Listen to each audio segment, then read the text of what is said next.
우리 하나님 말씀, 아브라함의 가정의 역사와 어머니라는 주제를 가지고 여러분과 함께 하나님의 그 뜻을 경외 예언 속에서 찾아보는 그러한 시간을 갖도록 하겠습니다. 우리가 한번 이런 일을 생각을 해봅시다.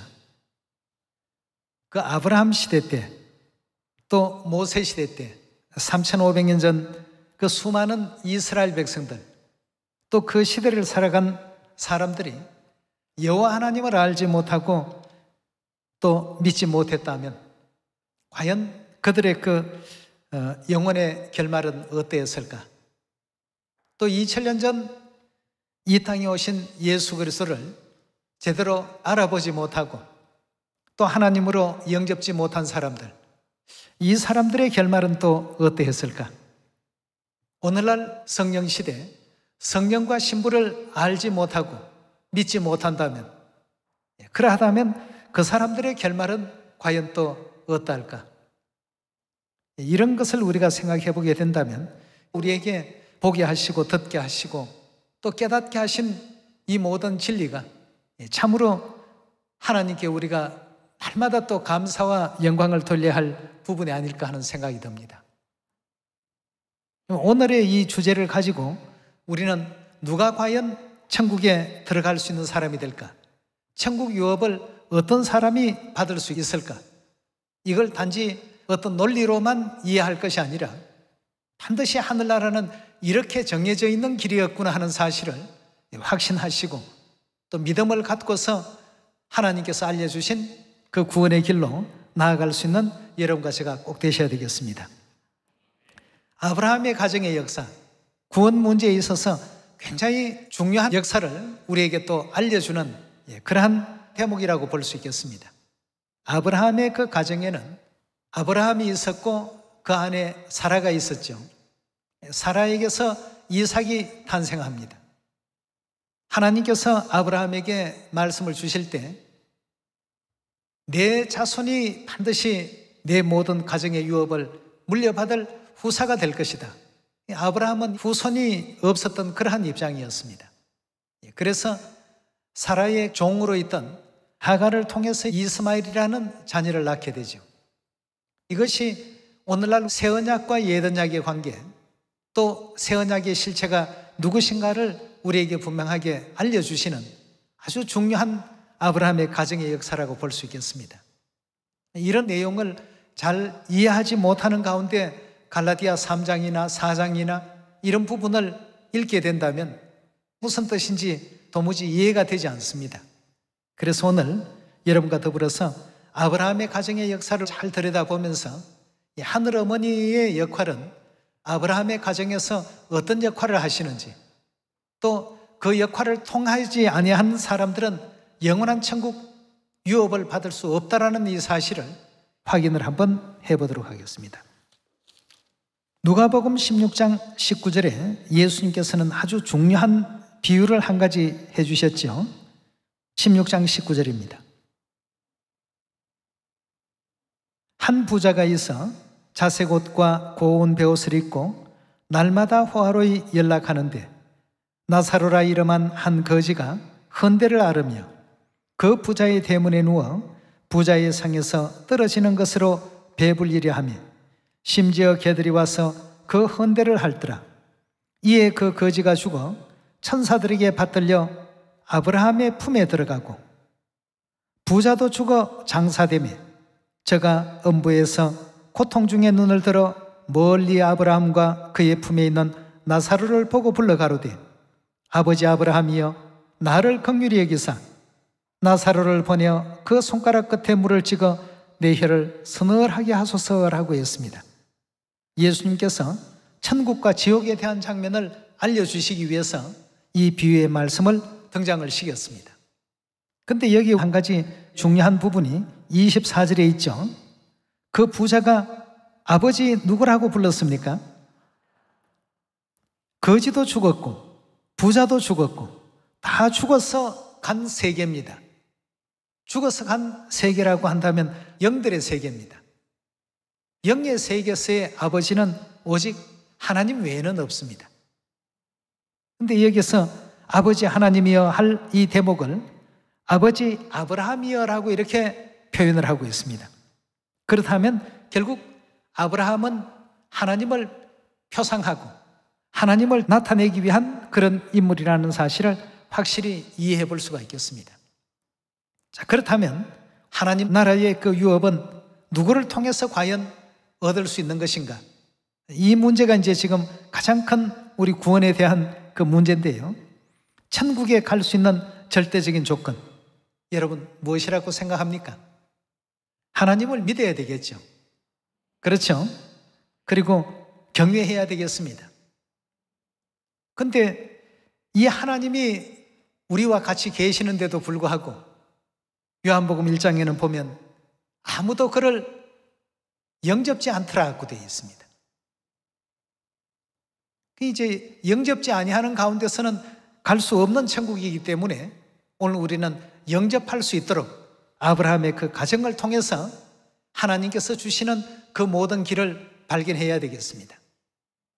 그럼 지금 누가복음 16장에서 천국에서 아버지라고 불리웠던 아브라함은 하나님을 나타내고 천국 갈 수 있는 그 길을 하나님께서는 그 가정의 역사 속에 발견하게끔 해주신 대목을 우리 창세기 15장에서 확인해 보도록 합시다. 창세기 15장 1절의 말씀 보시면 이후에 여호와의 말씀이 이상 중에 아브라함에게 임하여 가라사대 아브라함아 두려워 말라 나는 너의 방패요 너의 지극히 큰 상급이니라. 아브라함이 가로되 주 여호와여 무엇을 내게 주시려나이까? 나는 무자하오니 나는 자식이 없사오니 나의 상속자는 이 다메섹 엘리에셀이니이다. 즉 자기 집에서 길리웠던 그 종 엘리에셀, 참 충직하고 충성스러운 그러한 종이었습니다. 자식이 없는데 내가 가지고 있는 이 모든 가산을 이 엘리에셀에게 유업으로 물려주려고 합니다. 그래서 이 사람을 상속자로 삼고자 합니다. 이러니까 하나님께서 주신 답변을 우리가 한번 잘 들어봅시다. 3절입니다.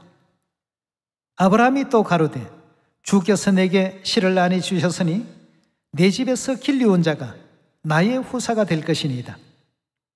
여호와의 말씀이 그에게 임하여 가라사대 그 사람은 너의 후사가 아니라, 이 사람이 충성스럽고 일은 참 잘하지만 그러나 후사로서는 아니다 말이죠. 너의 후사는 어떤 자격을 갖춰야 된다고 했습니까? 내 몸에서 날 자가 내 후사가 되리라 하시고 그를 이끌고 밖으로 나가 가라사대 하늘을 우러러 무뼈를 셀 수 있나 보라. 또 그에게 이르시되 내 자손이 이와 같으리라 하고 했습니다. 내 자손이 하늘의 무별과 같이 저렇게 많게 될 것이다.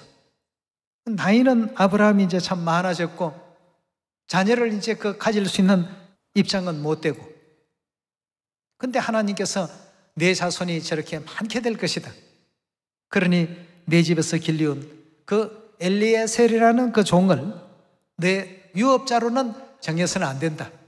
이렇게 이제 말씀을 주셨습니다. 반드시 내 몸에서 날 자가 내 후사가 될 것이다 하고 하나님께서 말씀을 주셨습니다. 자, 그렇게 해서 결국 아브라함의 몸에서 자녀가 이제 탄생하게 됩니다. 그 당시에 아브라함의 본부인이었던 사라도 나이가 많아졌기 때문에 자녀를 잉태할 수 있는 나이는 이미 지나버렸습니다. 그래서 자기 몸종으로 데리고 있던 하갈이라는 그 애굽 여인을 이제 아브라함의 후처로서 드리게 되는데요. 그렇게 해서라도 하나님의 말씀하신 그 뜻을 이루려고 했습니다. 내 몸에서 날 자가 내 후사가 될 것이다 했으니까 결국 자녀가 탄생이 되려면 그리 할 수밖에 이제 없다라고 생각해서 후처를 두고 결국 이스마엘이라는 자녀를 낳게 되죠. 16장 11절의 말씀 보시면 여호와의 사자가 또 그에게 이르시되 내가 잉태하였은즉 아들을 낳으리니 그 이름을 이스마엘이라 하라. 이는 여호와께서 내 고통을 들으셨습니다.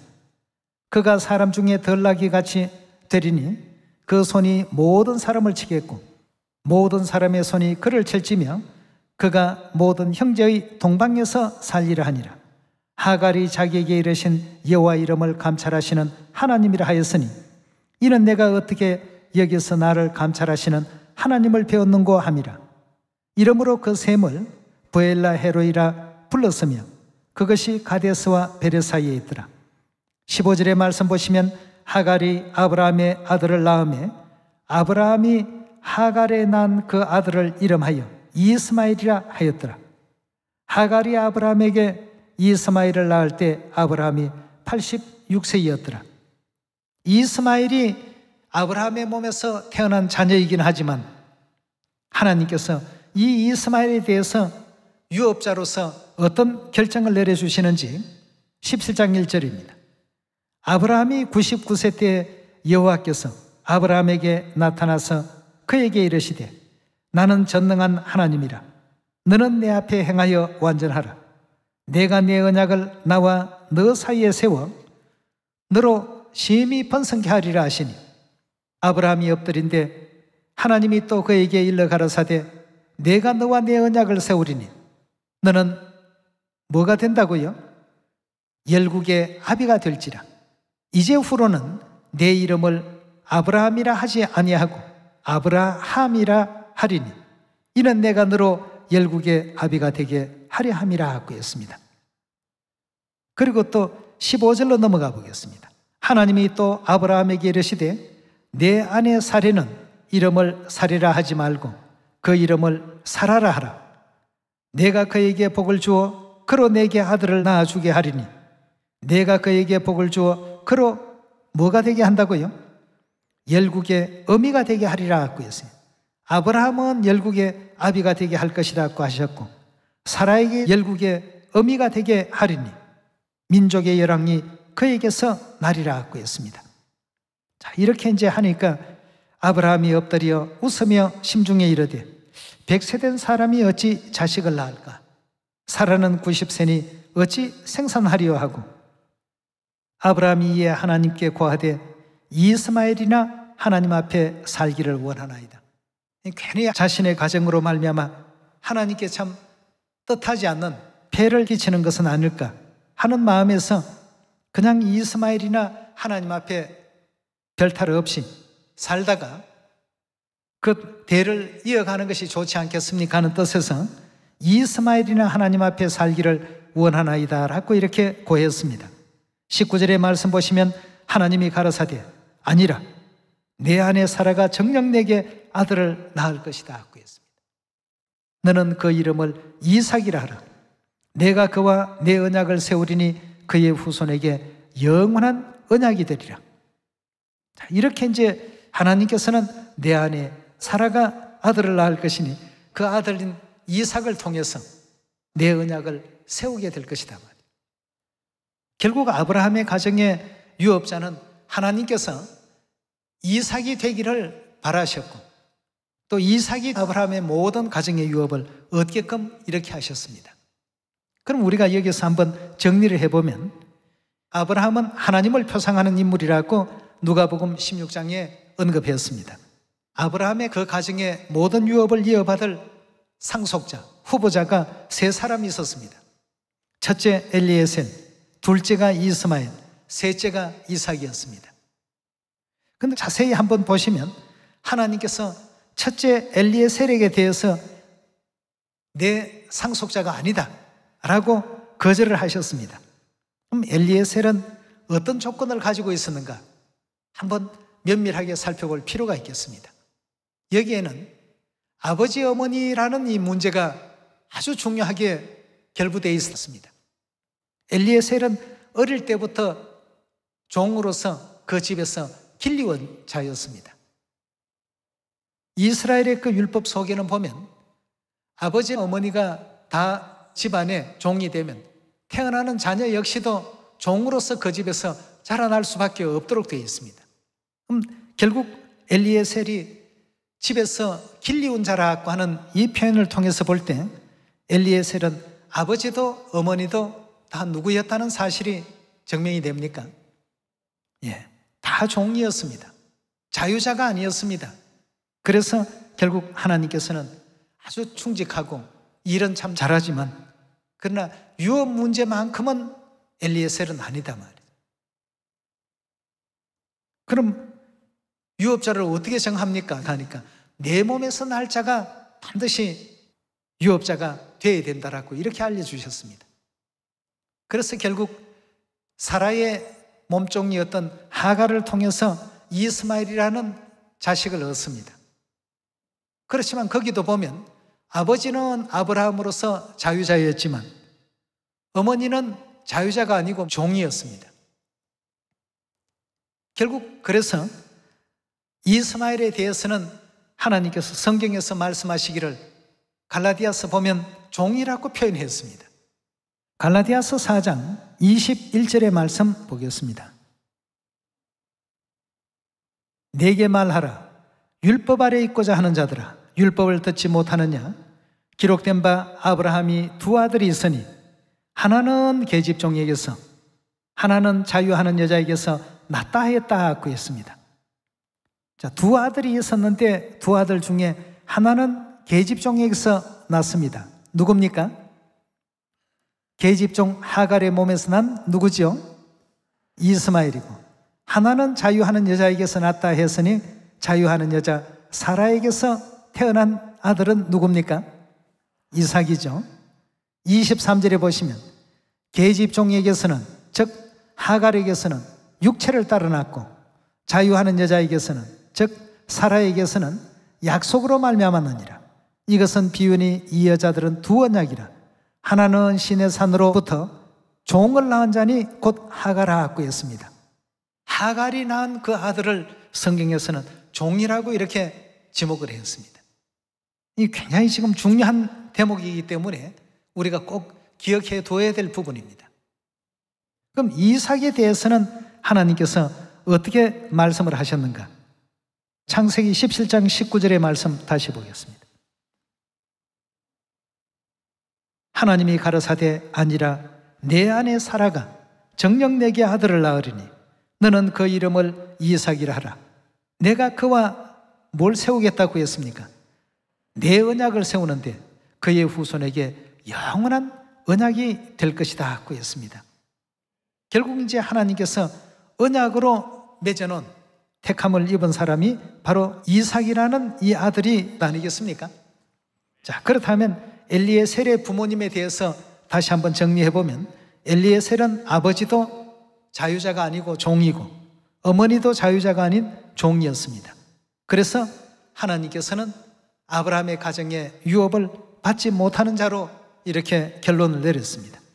이스마엘, 아버지는 자유자인 아브라함이었습니다. 그러나 어머니는 종이었던 하갈이었습니다. 하갈이 낳은 그 아들은 신분이 아브라함의 아들이긴 하지만 결과적으로는 종이라고 이렇게 표현했습니다. 그래서 결국 유업을 어떻게 한다고요? 엘리에셀이나 이스마엘에게는 아브라함의 가정의 유업이 허락되지가 않았습니다. 결국 이삭에게 그 모든 유업이 넘어가게 되는데요. 이삭을 한번 자세히 보시면 이삭은 아버지가 아브라함으로서 자유자입니다. 어머니는 사라로서 자유자입니다. 그래서 하나님께서 결국 이삭이 아브라함의 가정에 유업을 전부 받을 수 있도록 이와 같이 허락을 해 놓으셨습니다. 아브라함의 가정에 유업 받는 문제가 결국 우리가 영원한 하나님 나라를 유업으로 어떻게 하면 받을 수 있는가? 이 일의 절대적인 조건이 과연 무엇일까 말이에요. 근데 여기서 위에 있는 예루살렘은 자유자니 곧 우리 어머니라고 했는데 자유자라는 뜻이 뭘까요, 여러분? 누가 자유자입니까? 하나님만이 자유자십니다. 왜냐하면 우리 모든 인류 인생은 죄의 종이라고 되어 있습니다. 우리 역시도 다 죄 아래 갇힌 바 되었고 죄의 종노릇을 해왔습니다. 근데 우리 하늘아버지, 하늘어머니를 만난 사람들은 아버지 어머니의 자녀가 되게 하기 위해서 하나님께서는 당신의 거룩하신 살과 거룩하신 보혈의 피를 허락하시면서 내 자녀라고 이렇게 인쳐놓으셨습니다. 영원한 하늘 가나안 땅을 유업으로 받을 사람은 아버지 하나님과 어머니 하나님의 온전한 자녀여야만 된다는 것입니다. 그러려면 오늘날 세상에서 아버지 하나님도 못 믿겠고 어머니 하나님도 못 믿겠다 하는 사람, 하나님을 못 믿는다고 하는 사람에게는 하나님 나라가 유업으로 주어질 수 있습니까? 이 사람들은 유업의 대상에서 제일 먼저 배제될 사람들입니다. 아브라함의 가정에 이 세 상속자를 통해서, 세 후보자를 통해서 오늘날 전 세계 믿음의 세계를 우리 하나님께서 보여주신 대목이라고 볼 수 있습니다.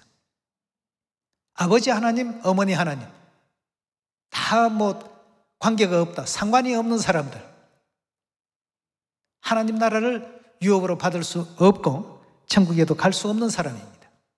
그러나 반면 이스마엘과 같이 아버지 하나님의 존재는 인정을 하지만 어머니 하나님은 절대적으로 못 믿겠다, 이렇게 얘기하는 사람도 하나님께서는 종의 부리에 놓았습니다. 이삭은 어떻습니까? 이삭은 아버지도 아브라함으로서 자유자요, 어머니도 사르로서 자유자입니다. 결국 아브라함의 가정에 유업을 받은 이삭과 같이 오늘날 아버지 하나님을 믿고 어머니 하나님을 믿는 우리가 이제 영원한 천국 고향으로 돌아갈 수 있고 천국을 유업으로 받을 수 있다는 그러한 예언을 아브라함의 가정에서 발견할 수가 있는 것입니다. 하나님께서는 아주 명쾌하게, 이것도 몇십 년이라는 아주 긴 시간을 텀을 두고 엘리에셀과 이스마엘과 이삭에 대한 이 문제를 하나님께서 정리를 해 주시게 된 것입니다. 그럼 이삭의 어떤 탄생의 과정을 우리가 바라보게 될 때 하나님께서는 아브라함의 이름을 바꿔주었습니다. 열국의 아비로서 사라의 이름도 바꿔주었습니다. 열국의 어미로서 말이에요. 열국의 아비, 열국의 어미, 온 세상의 아버지, 온 세계의 어머니라는 이와 같은 칭호를 주셨습니다. 그래서 누가복음 16장에도 예수님 비유 가운데 부자가 죽어서 저 세상에 가서 아버지 아브라함이여 하고 이제 외치는 이 광경을 통해서 볼 때 아브라함의 가정의 역사가 곧 우리가 가야 될 하늘 천국 유업을 누가 어떤 그 경로를 통해서 얻게 되는가를 하나님께서 아주 명확하게 정리를 해두신 대목이라고 볼 수 있겠습니다. 오늘날 이 시대에도 하늘 어머니에 대한 믿음을 갖지 아니하는 이런 사람에게 있어서 천국은 요원할 것입니다. 우리 한번 그 대목을 갈라디아서 4장 26절의 말씀 살펴보도록 하겠습니다. 오직 위에 있는 예루살렘은 자유자니 곧 누구시라고요? 우리 어머니라. 여기서 이미 자유자라는 이 표현 자체가 우리의 하나님이라는 의미가 되겠습니다. 자유자니 곧 우리 어머니라. 27절의 말씀 보시면 기록된 바 잉태치 못한 자여 즐거워하라. 구로치 못한 자여 소리질러 외치라. 이는 홀로 사는 자의 자녀가 남편 있는 자의 자녀보다 많음이라 하였으니 형제들아 너희는 누구와 같다고요? 이삭과 같이 약속의 자녀라고 했습니다. 이삭과 같으려면 우리가 어떤 입장이 되어야 되죠? 자유자인 어머니의 자녀가 되어야 됩니다. 그렇지 않습니까? 28절 다시 봅니다. 형제들아 너희는 이삭과 같이 약속의 자녀라.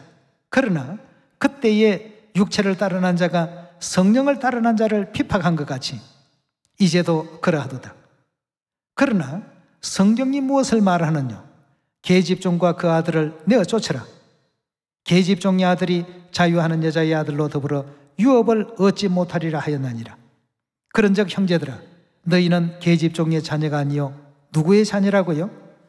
자유하는 여자의 자녀니라 했습니다. 결국 죄와는 상관없는 그러한 위치에 계신 우리의 영원하신 어머니 하나님, 형제들아 너희는 이삭과 같이 약속의 자녀라고 이렇게 거듭거듭 언급해 놓으셨습니다.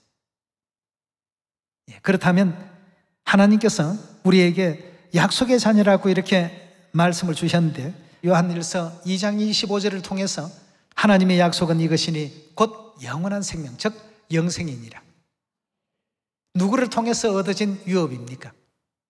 그래서 오늘 여러분과 저는 이삭과 같은 그 약속의 자녀로 거듭나기 위해서는 하늘 어머니의 자녀가 반드시 되어야 됩니다. 로마서 8장 16절의 말씀 함께 보겠습니다. 성령이 친히 우리 영으로 더불어 우리가 하나님의 자녀인 것을 증거하시나니 자녀이면 또한 후사 곧 하나님의 후사요 그리스도와 함께한 후사니 우리가 그와 함께 영광을 받기 위하여 고난도 함께 받아야 할 것이니라. 생각컨대 현재의 고난은 장차 우리에게 나타날 영광과 좋게 비교할 수 없도다 구했습니다. 장차 우리가 누릴 하나님의 자녀들로서의 그 영광은 너무나도 엄청난 영광이라는 것이죠. 하늘의 그 무별 속에 거하고 있는 천사들이 오늘은 이 성으로 내일은 저 별로 말이죠. 이렇게 이제 인도를 받게 될 날들이 이제 멀지 않은 가운데 있습니다, 여러분. 그 세계 영광을 향해서 더욱더 하늘아버지 어머님 말씀에 또 귀 기울이시고 끝까지 이 믿음을 굳건히 지키시고 큰 축복과 큰 하늘의 상급 받는 우리 시온 자녀들 다 되시길 바라면서 말씀 마치도록 하겠습니다. 감사합니다.